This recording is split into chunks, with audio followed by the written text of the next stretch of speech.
People who don't want to work should leave. That way we can hire new employees. I'd rather see younger workers than watch an old lady in her 60s like you with a tired face working. I'd enjoy my job more. Ever since the sincere manager John was replaced by the new manager Bob, all he cares about is efficiency, not considering the customers. Furthermore, he condescendingly refers to us veteran employees as old ladies and only seems interested in young girls. He's just insufferable. No one, neither I nor the part-time workers, could have imagined that such things would happen just a month after he took over. My name is Catherine, 63 years old. I currently live with my husband. We have a son, but he's now living on his own. I started working part-time at the local supermarket as soon as my child started elementary school. That was already 20 years ago. The supermarket I work at is a community-based small-scale store run by manager John, a few staff members, and the rest are part-time or casual workers.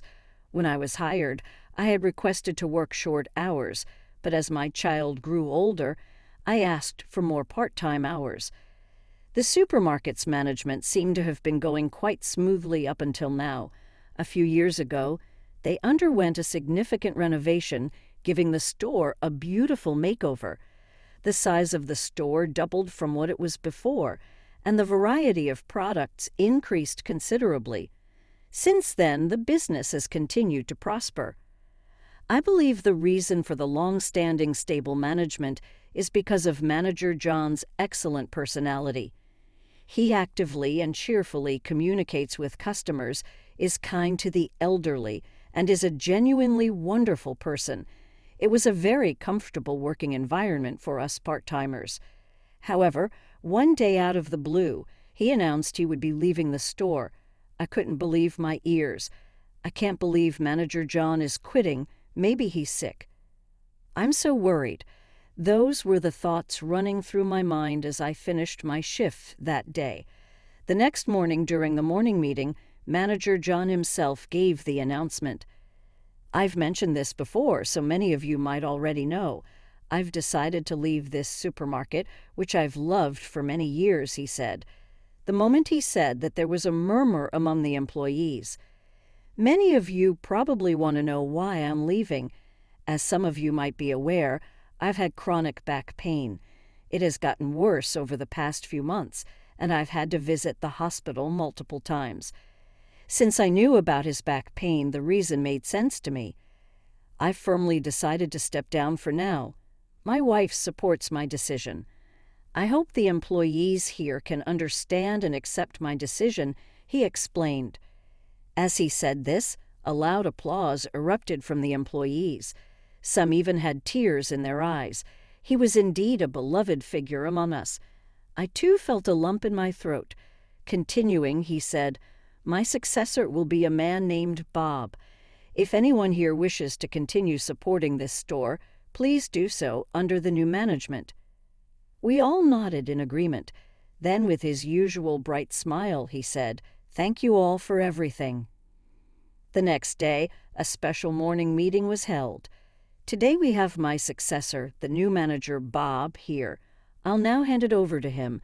It was the transition time from manager John to the new manager Bob. I was inwardly excited, wondering what kind of person he might be. Then a tall man stepped up beside manager John and began to speak. "Hello, everyone. My name is Bob, and I'll be taking over as the manager of this store. I look forward to working with you all," he announced. The employees applauded in unison. Manager John then added, "For about the next week, due to various handover tasks, both I and the new manager Bob will be coming to the store to work. I expect manager Bob might visit different departments, including the kitchen areas, so I hope you all will support him." Initially, looking at the new manager, I thought he seemed sincere and believed I could work well under his leadership. However, during the period when we had two managers, strange rumors were circulating in our store. Our supermarket became a subsidiary of a certain company a few years ago. This company became our parent company. The rumor was that the new manager, Bob, was a relative of the president of that parent company and got his position through connections, I heard. To me, whether manager Bob got the position through connections or not didn't matter, as long as he fulfilled his responsibilities as a manager. But after the dual management period ended and Bob took over, something unexpected happened. "Since I'm the manager now, please follow my instructions," Manager Bob announced, changing the store's policy. Conversations among employees, and especially with customers, should be minimized. Casual chat and small talk only distract from work. If I catch anyone chatting unnecessarily, be prepared for a lecture. I felt uneasy about these sudden directives. Until now, conversations with customers have led to changes in the products we stocked or adjustments in quantity. Furthermore, the friendly atmosphere where customers and employees could easily chat was one of our store's proud features. But now Bob was demanding a change, and both the part-time workers and the other employees were bewildered. Since Bob took over, the conversations between employees have decreased. Even when communicating about work, we check our surroundings to make sure Bob wasn't watching.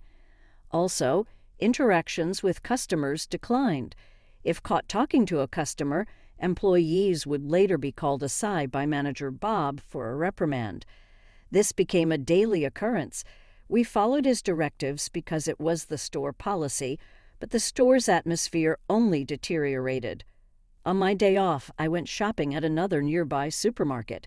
Usually, I shop at the supermarket where I work, but I didn't want to see Bob's face even on my day off. That's when I saw Mrs. Smith, one of our regular customers, shopping there. She was talking to someone, and even though it was rude, I eavesdropped. She was talking about our supermarket. I usually shop at that supermarket, but lately the atmosphere has been off. There's a new manager and the store's vibe has completely changed. The staff used to be so friendly, but not anymore. I'm thinking of not shopping there anymore. I whispered to myself, "Oh no." That was the moment I realized that our customers were drifting away. When I shared this with other part-timers on my next workday, several had similar experiences. Furthermore, in the customer feedback section at the store entrance, there were complaints about the recent atmosphere. There were also online reviews giving the store 1 star, stating they'd never return because of the dark atmosphere. We decided to report these facts to the manager and boldly conveyed our concerns, but Bob refused to change the policy. All of you who have worked in the supermarket for years don't seem to understand. If you spend time with one customer, you lose out on other tasks. You still get paid while you chit-chat or do things unrelated to work. I want all of you, especially part-timers, to prioritize efficiency. Indeed, focusing on efficiency might be crucial for running a business. However, not all conversations with customers are a waste of time. Assisting the elderly with packing might not be a direct job responsibility, but taking care of customers is essential. Just when I thought the discussion with Bob was over, he suddenly looked furious and began again. By any chance, did any of you purposely post those negative online reviews? Are you trying to tarnish my reputation? If I find out that any of you are involved in this, I'll fire you immediately. Be prepared. With that, Manager Bob left the scene. Manager Bob completely distrusts us. At the same time, our trust in Manager Bob has dwindled. Other part-time workers looked equally exasperated. A few days passed, and as I was restocking items in the store, I spotted the regular old lady I had seen shopping at another supermarket the other day. I thought to myself, I'm glad she came back. Luckily, the manager was out at that moment. Taking a chance, I decided to speak with her. "Mrs. Smith, hello. Lovely weather today, isn't it?" I greeted her. Mrs. Smith looked slightly surprised. "Oh my, it's been a while since you've spoken to me. I've missed our chats," she replied. It felt nostalgic. I wondered why no one spoke to me recently. Apologizing for the recent aloofness, I mentioned that I had seen her shopping at another supermarket and had overheard her talking about our store. Mrs. Smith responded candidly, "I've been shopping at this supermarket for years, but lately the atmosphere has taken a turn for the worse. The neighborhood's been talking. I suppose it's because of the new manager, isn't it?" I was taken aback by the speed and efficiency of the neighborhood's grapevine, but as someone who's worked here for years, I couldn't stay silent after hearing Mrs. Smith's concerns and continued, "I love the healthy food from the deli section here, but ever since the new manager took over, they've been replaced with oily ones that seem to target younger people. Could you ask the manager to restock the healthy ones, please?" I wanted to say yes immediately, but I doubted Bob would agree so easily. I promised Mrs. Smith I'd try, but fulfilling her request seemed challenging. Later that evening, after Bob returned, I gathered the courage to approach him, even though I lacked confidence. "Excuse me, manager. I wanted to discuss something." "What is it?" "Let me guess. Another pointless suggestion. If you have time for that, get back to work. Don't you dare tell me how to run things." Bob shouted at me with a fierce tone. At this point, he wouldn't even have a proper conversation. The thought of working with him long-term began to sour. But I wasn't the only one who felt that way.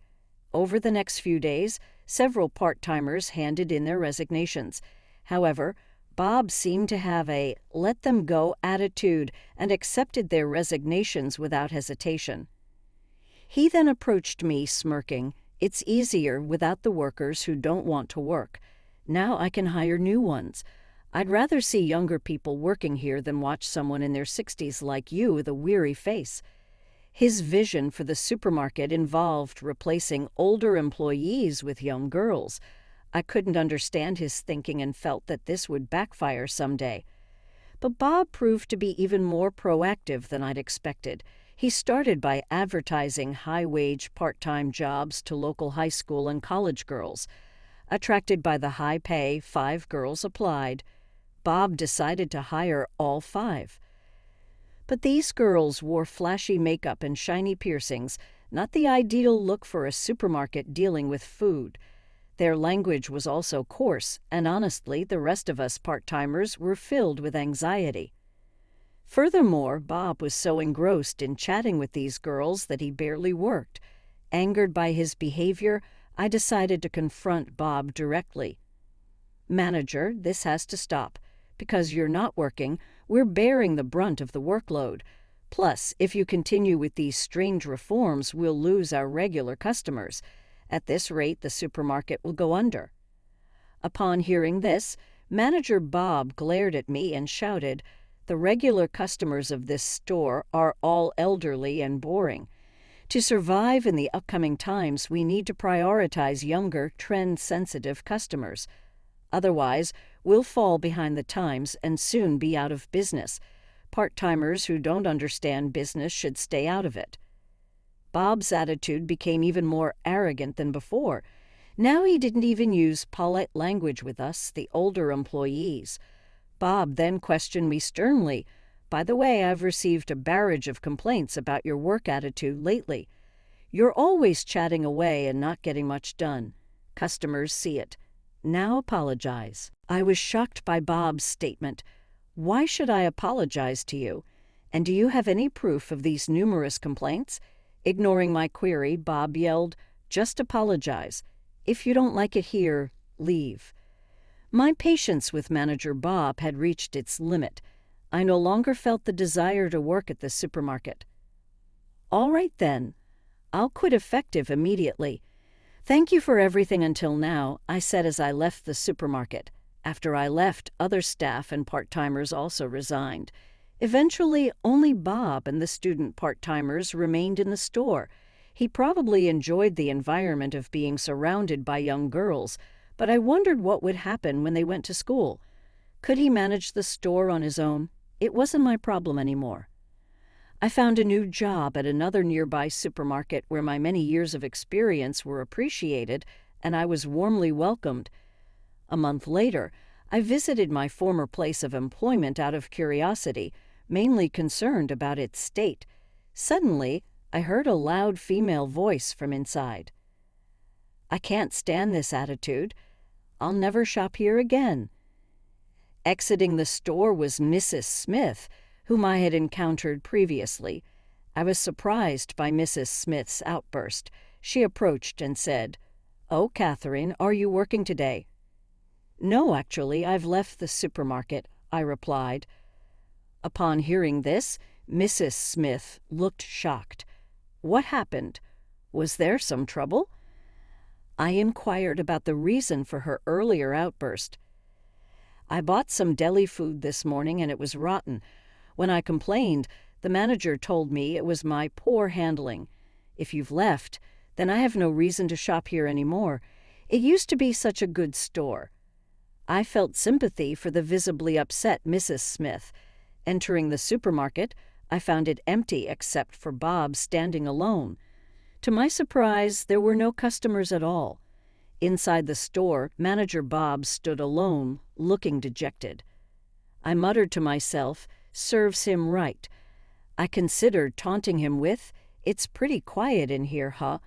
but ultimately decided against it, feeling a bit sorry for him. Suddenly, Bob began making a desperate phone call. "Please, I need your help." I had no idea what he was seeking assistance for, but he looked quite panicked. As I roamed around the store, Bob approached me. "What did I do wrong? After you left, other employees also left, and even the young girls resigned. At this rate, this store will go under. My relative, the company's president, confronted me harshly yesterday. I just don't know what to do." In response to Bob's desperate plea, I simply said, "You reap what you sow." Bob collapsed, bursting into tears. Suddenly, two men entered the store. One of them was John, the former manager of the supermarket. "Isn't that Catherine?" "Long time no see," John greeted me. "Well, we've decided to bring in a new manager to turn the supermarket around." The man beside John spoke up. "Nice to meet you. I'll be the new manager of this supermarket." "My name is Lucas. I believe you've heard about me from the company president and former manager, John. I look forward to working with you."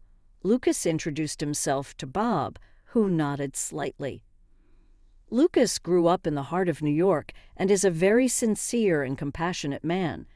"We believe he's the right person to improve this store," John explained. Bob looked up, his face full of uncertainty.